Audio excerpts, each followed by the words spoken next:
Two men, both seriously ill, occupied the same hospital room.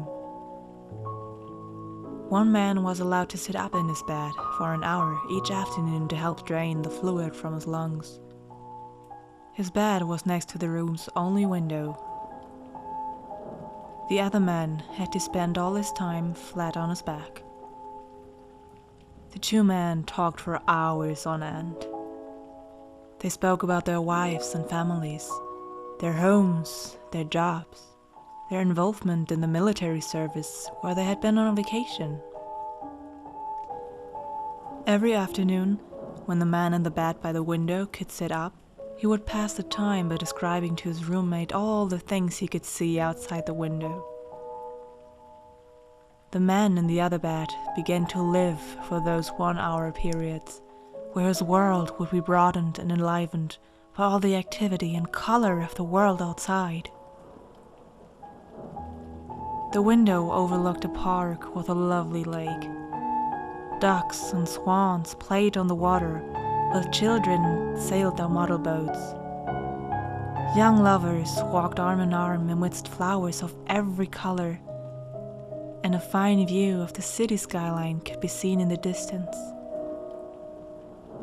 As the man by the window described all this in exquisite detail, the man on the other side of the room would close his eyes and imagine this picturesque scene. One warm afternoon, the man by the window described a parade passing by. Although the other man could not hear the band, he could see it in his mind's eye as the gentleman by the window portrayed it with descriptive words.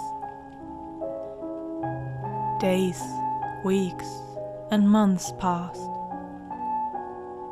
One morning, the day nurse arrived to bring water for their baths, only to find the lifeless body of the man by the window, who had died peacefully in his sleep. She was saddened and called the hospital attendants to take the body away.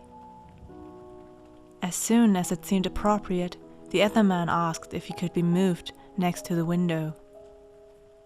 The nurse was happy to make the switch, and after making sure he was comfortable, she left him alone. Slowly, painfully, he propped himself up on one elbow to take his first look at the real world outside. He strained to slowly turn to look out the window beside the bed. It faced a blank wall. The man asked the nurse what could have compelled his deceased roommate who had described such wonderful things outside this window. The nurse responded that the man was blind and could not even see the wall. She said, "Perhaps he just wanted to encourage you." There is tremendous happiness in making others happy, despite our own situation. Shared grief is half the sorrow, but happiness, when shared, is doubled. If you want to feel rich, just count all the things you have that money can't buy. Today is a gift. That is why it is called the present.